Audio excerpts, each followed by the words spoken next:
नमस्कार दोस्तों, स्वागत है आपका मेरे YouTube चैनल हिम एजुकेशन में। तो दोस्तों, आज हम जो है अपनी 8वीं कहानी पढ़ने जा रहे हैं और आज की हमारी कहानी का शीर्षक है अपना अपना भाग्य। ये कहानी जो है जिनेंद्र कुमार जी ने लिखी है। तो आइए समय बर्बाद नहीं करते हैं, सीधे स्टार्ट करते हैं।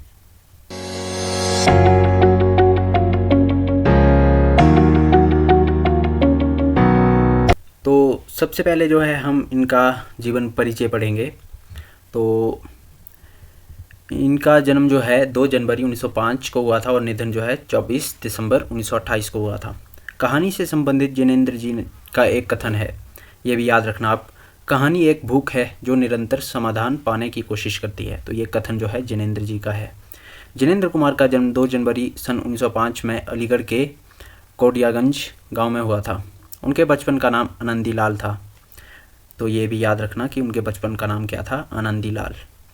जिनेंद्र कुमार हिंदी साहित्य के प्रसिद्ध मनोवैज्ञानिक, कथाकार, उपन्यासकार और निबंधकार थे। इसके अलावा उन्होंने जीवनी संस्मरण और साक्षात्कार आदि भी लिखे हैं। डॉक्टर रामचंद्र तिवारी के शब्दों में, तो ये डॉक्टर रामचंद्र तिवारी का कथन है, हिंदी के दर्शन, मनोविज्ञान, अध्यात्म और भावनिष्ठा को कला चेतना के साथ संपृक्त करने का श्रेय जिनेंद्र को प्राप्त है। तो इसके बाद कहते हैं, कुछ लोगों का यह मानना था कि कहानी कलकत्ता से निकलने वाली विशाल भारत पत्रिका में सन 1929 में इनका पहला प्रकाशन हुआ था। अपना अपना भाग्य कहानी संग्रह वातायन कहानी संग्रह में प्रकाशित हुई है। अपना अपना भाग्य कहानी जो है वो वातायन कहानी संग्रह में प्रकाशित हुआ है। ठीक है। तो इसके बाद इनकी कृतियों को देखें तो उपन्यास में परख उपन्यास जो है 1929 में, सुनीता 1935, त्यागपत्र 1937, कल्याणी 1939, विवर्त 1953, सुखदा 1953, व्यतीत 1953, जयवर्धन 1956, मुक्तिबोध 1966, अनंतर 1968, अनाम स्वामी 1974, दर्शाक 1985। दर्शाक इनका जो है अंतिम उपन्यास था। तो ये सारे उपन्यास इनके जो है इम्पोर्टेंट है और प्रकाशन वर्ष के अनुसार जो है इनको याद रखना है। कहानी संग्रह की बात करें तो फांसी 1929, वातायन 1930, नीलम देश की राजकन्या 1933, एक रात 1934, दो चिड़िया 1935, पाजेब 1942, ध्रुव यात्रा 1944, जयसंधि 1949 तथा जिनेंद्र की कहानियाँ 7 भागों में जो है वो संकलित हैं।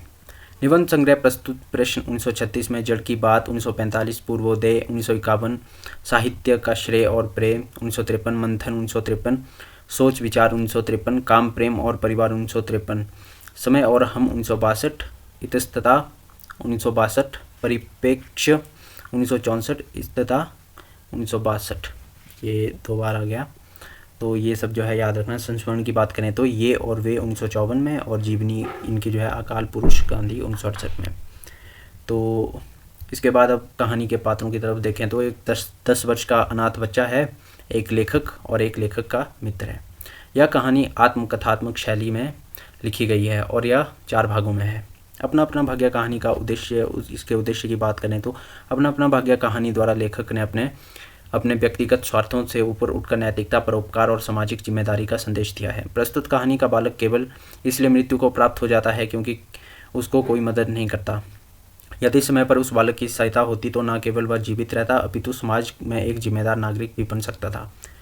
लेखक इस कहानी द्वारा यह भी संदेश दे रहे हैं कि समाज के निचले तबके और सभी की सामाजिक और नैतिक जिम्मेदारी बनती है कि उसका निर्वाह भी किया जाना चाहिए। अपना अपना भाग्य कहकर जिम्मेदारी से मुक्त होने का प्रयास नहीं करना चाहिए। तो आइए कहानी शुरू करते हैं। अपना अपना भाग्य, जिनेंद्र कुमार। तो आइए शुरू करते हैं। बहुत कुछ निरुद्देश्य घूम चुकने पर हम सड़क के किनारे एक बेंच पर बैठ गए। नैनीताल की संध्या, नैनीताल का जिक्र है इसमें, ये भी याद रखना।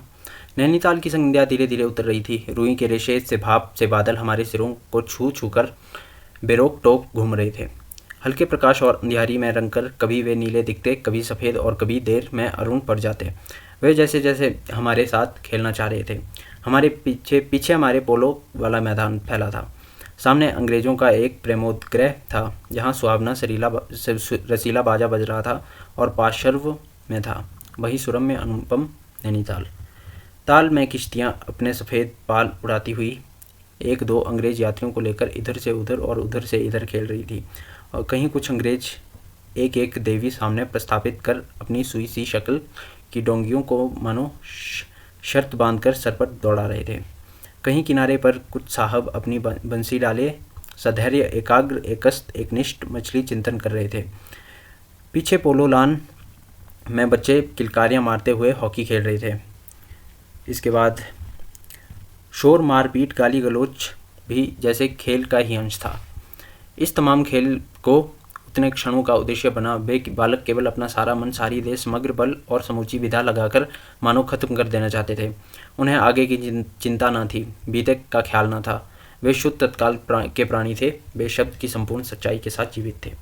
सड़क पर से नर नारियों का अविरल प्रवाह आ रहा था और जा रहा था। उसका ना और था न छोर। यह प्रवाह कहाँ जा रहा था और कहाँ से आ रहा था कौन बता सकता है। सब उम्र के सब तरह के लोग उसमें थे। मानो मनुष्यता के नमूने का बाजार सजकर सामने से इठलाता निकला जा रहा हो।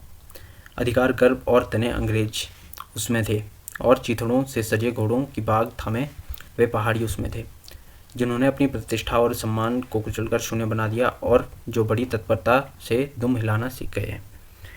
भागते खेलते हंसते शरारत करते लाल लाल अंग्रेज बच्चे थे और पीली पीली आंखें फाड़े पिता की उंगली पकड़कर चलते हुए अपने हिंदुस्तानी नैनिहाल भी थे। अंग्रेज पिता थे जो अपने बच्चों के साथ भाग रहे थे।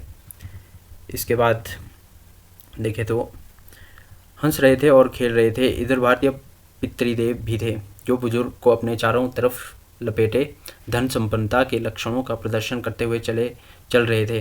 अंग्रेज रमणियाँ थी जो धीरे धीरे नहीं चलती थी, तेज चलती थी। उन्हें ना चलने में थकावट आती थी, ना हंसने में मौत आती थी। कसरत के नाम पर घोड़े पर बैठ सकती थी और घोड़े के साथ ही जरा जी होते ही किसी हिंदुस्तानी पर कोड़े की फटकार सकती थी। वे 2-2, 3-3, 4-4 टोलियों में निशंग निरापद इस प्रवाह में मानो अपने स्थान को जानती हुई सड़क पर चली जा रही थी। उधर हमारी भारत की कुललक्ष्मी सड़क के बिल्कुल किनारे दामन बचाती और संभालती हुई साड़ी की कई तहों में सिमट कर लोकलाज, स्त्रीत्व और भारतीय गरिमा के आदर्श को अपने परिवेष्टनों में छिपाकर सहमी धरती में आंख गाड़े कदम कदम बढ़ रही थी। इसके साथ ही भारतीयता का एक और नमूना था। अपने कालेपन को खुरच कर बहा देने की इच्छा करने वाले अंग्रेजीदा पुरुषोत्तम भी थे, जो नेटिवों को देखकर मुंह फेर लेते थे और अंग्रेज को देखकर आंखें बिछा देते थे और दुम हिलाने लगते थे। वैसे वे अकड़ कर चलते थे मानो भारत भूमि को इसी की अकड़ के साथ कुचल कर चलने का अधिकार मिला था। घंटे के घंटे सरक गए, अंधकार गाढ़ा हो गया, बादल सफ़ेद होकर जम गए। मनुष्यों का वह तांता एक एक कर क्षीण हो गया। अब इक्का दुक्का आदमी सड़क पर छतरी लगाकर निकल रहा था। हम वहीं के वहीं बैठे थे। सर्दी सी मालूम हुई, हमारे ओवरकोट भीग गए थे। पीछे फिरकर देखा, यह लाल बर्फ की चादर की तरह बिल्कुल स्तब्ध और सुन पड़ा था। वह सन्नाटा था। तलीलाल की बिजली की रोशनियाँ दीप मलिका सी जगमगा रही थी। वह जगमगाहट मील तक फैले हुए प्रकृति के जल दर्पण पर प्रतिबिंब हो रही थी। यह दर्पण का कामता हुआ लहरें लेता हुआ वह जल प्रतिबिंबों को 100 गुना 1000 गुना करके उनके प्रकाश को मानो एकत्र और पूंजीभूत करके व्याप्त कर रहा था। पहाड़ों के सिर पर कई रोशनियाँ तारों सी जान पड़ती थी। हमारे देखते देखते घने पर्दे ने आकर इन सबको ढक लिया। रोशनियाँ मानो मर गई, जगमगाहट लुप्त हो गई। वे काले काले भूत से पहाड़ भी इस सफ़ेद पर्दे के पीछे छिप गए। पास की वस्तु भी ना दिखने लगी, मानो यह घनीभूत प्रलय था। सब कुछ इस गहरी सफ़ेद चादर में दब गया। एक शुभ महासागर ने फैलकर संस्कृति के सारे अस्तित्व को डुबो दिया। ऊपर नीचे चारों तरफ वह निर्भेद्य सफ़ेद शून्यता ही फैली हुई थी। ऐसा घना कोहरा हमने कभी ना देखा था। वह टप टपक रहा था। मार्ग अब बिल्कुल निर्जन चुप था। वह प्रवाह न जाने किन घोंसलों में जा छिपा था। उस वृत्ताकार शुभ्र शून्य में कहीं से 11 बार टन टन हो उठा, जैसे कहीं दूर कब्र से आवाज़ आ रही हो। हमने अपने अपने होटलों के लिए चल दिए। रास्ते में 2 मित्रों का होटल मिला। दोनों वकील मित्र छुट्टी लेकर गए। हम दोनों आगे बढ़े। हमारा होटल आगे था। ताल के किनारे हम चले जा रहे थे। हमारे ओवरकोट तर हो गए। बारिश नहीं मालूम होती थी, पर वहाँ से ऊपर हवा के कण कण में बारिश थी। सर्दी इतनी थी कि सोचा कोट पर एक कंबल और होता तो अच्छा होता। रास्ते में ताल के बिल्कुल किनारे पर बेंच पड़ी थी। मैं भी मैं बेचैन हो रहा था। झटपट होटल पहुंचकर उन भीगे कपड़ों से छुट्टी पाकर गर्म बिस्तर में छिपकर सोना चाहता था, पर साथ के मित्रों की सनक कब उठेगी, कब थमेगी, इसका पता न था, और वह कैसी क्या होगी इसका भी कुछ अंदाज न था। उन्होंने कहा, आओ जरा यहाँ बैठें। हम उस चुते कुरे में रात के ठीक 1 बजे तालाब के किनारे उस भीगी बर्फ सी ठंडी हो रही लोहे की बेंच पर बैठ गए। 5, 10, 15 मिनट हो गए। मित्र के उठने का इरादा ना मालूम हुआ। मैंने खिसियाकर कहा, चलिए भी। इसके बाद, अरे ज़रा बैठो भी। हाथ पकड़कर जरा बैठने के लिए जब इस जोर से बैठा लिया तो चारा ना रहा। लाचार बैठे रहना पड़ा। सनक से छुटकारा आसान न था, और यह जरा बैठना जरा ना था, बहुत था। चुपचाप बैठे तंग हो रहा था, कुढ़ रहा था कि मित्र अचानक बोले, देखो वह क्या है। मैंने देखा, कूड़े की सफ़ेदी में कुछ हाथ दूर एक काली सी सूरत हमारी तरफ बढ़ी आ रही थी। मैंने कहा, कोई होगा। 3 गज दूरी से दिख पड़ा। एक लड़का के सिर में बड़े बड़े बालों को खुजलाता चला आ रहा था। नंगे पैर हैं, नंगा सिर है, एक मैली सी कमीज लटकाए है। पैर उसके ना जाने कहाँ पड़ रहे हैं, और वह ना जाने कहाँ जा रहा है, कहाँ जाना चाहता है। उसके कदमों में जैसी कोई ना अगला है, ना पिछला है, ना दायां है, ना बायां है। पास ही चुंगी की लालटेन के छोटे से प्रकाशवृत्त में देखा, कोई 10 बरस का होगा। गोरे रंग का है, पर मैल से काला पड़ गया है। आंखें अच्छी बड़ी पर रूखी हैं। माथा जैसे अभी झुर्रियाँ खा गया है। वह हमें ना देख पाया। वह जैसे कुछ भी नहीं देख रहा था। ना नीचे धरती, ना ऊपर चारों तरफ फैला हुआ कोहरा, ना सामने का तालाब, ना बाकी दुनिया। बस अपने विकट वर्तमान को देख रहा था। मित्र ने आवाज़ दी, ए। उसने जैसे जग कर देखा और पास आ गया। तू कहाँ जा रहा है? उसने अपनी सूनी आंखें फाड़ दी। दुनिया सो गई, तू ही क्यों घूम रहा है? बालक मौन मूक फिर बोलता हुआ चेहरा लेकर खड़ा हो गया। कहाँ सोएगा? इसके बाद, यहीं कहीं। कल कहाँ सोया था? दुकान पर। आज वहाँ क्यों नहीं? नौकरी से हटा दिया। क्या नौकरी थी? सब काम, 1 रुपया और जूठा खाना। फिर नौकरी करेगा? हाँ। इसके बाद नेक्स्ट पेज पे है कि बाहर चलेगा? हाँ। आज क्या खाना खाया? कुछ भी नहीं। आज खाना मिलेगा? नहीं मिलेगा। यूं ही सो जाएगा? हाँ। कहाँ? यहीं कहीं। तो इसके बाद वो मित्र पूछ रहा है कि इन्हीं कपड़ों में? बालक सिर आंखों से बोलकर मुँह खड़ा रहा। आंखें मानो बोलती थी कि यह भी कैसा मूर्ख प्रश्न है। माँ बाप हैं? हैं। कहाँ? 15 कोस दूर गाँव में। तू भाग आया? इसके बाद बालक कहता है कि हाँ। क्यों? मेरे कई छोटे भाई बहन हैं, सो भाग आया। वहाँ काम नहीं, रोटी नहीं, बाप भूखा रहता है और मारता था। माँ भूखी रहती थी और रोती थी, सो भाग आया। एक साथी और था उसी गांव का, मुझसे बड़ा था। दोनों साथ यहाँ आए थे, अब नहीं है। कहाँ गया? मर गया। मर गया? मर गया? हाँ साहब ने मारा, मर गया। इसके बाद कहता है कि अच्छा हमारे साथ चल। वह साथ चल दिया। लौटकर हम वकील दोस्तों के होटल में पहुँचे। वकील लोग होटल के ऊपर के कमरे से उतर कर आए। कश्मीरी 2 शाला लपेटे थे, मोजे चढ़े, पैरों में चप्पल थी। स्वर में हल्की सी झुंझलाहट थी, कुछ लापरवाही थी। आहा, फिर आप कहिए। आपको नौकर की ज़रूरत थी ना? देखिए यह लड़का है। कहाँ से ले आए? इसे आप जानते हैं? जानता हूँ, यह बेईमान नहीं हो सकता। इसके बाद कहते हैं कि अजी ये पहाड़ी बड़े शैतान होते हैं। बच्चे में गुल छिपे रहते हैं। आप भी क्या अजीब हैं, उठा लाए कहीं से। लो जी, या नौकर लो। मानिए तो यह लड़का अच्छा निकलेगा। आप भी जी बस खूब है। ऐसे गोरे को नौकर बना लिया जाए, अगले दिन वह ना जाने क्या क्या लेकर चम्मच हो जाए। आप मानते ही नहीं, मैं क्या करूं? माने क्या खाक? आप अभी जी अच्छा मजाक करते हैं। अच्छा, अब हम सोने जाते हैं। और वे 4 रुपये रोज़ के किराए वाले कमरे में सजी मसहरी पर सोने झटपट चले गए। वकील साहब के चले जाने पर जो है होटल के बाहर आकर मित्र ने अपनी जेब में हाथ डालकर कुछ टटोला, पर झट कुछ निराश भाव से बाहर कर मेरी ओर देखने लगे। क्या है? इसे खाने के लिए कुछ देना चाहता था। अंग्रेजी मित्र ने, मगर 10-10 के नोट हैं। नोट ही शायद मेरे पास है, देखूं। सचमुच मेरे पॉकेट में भी नोट ही थे।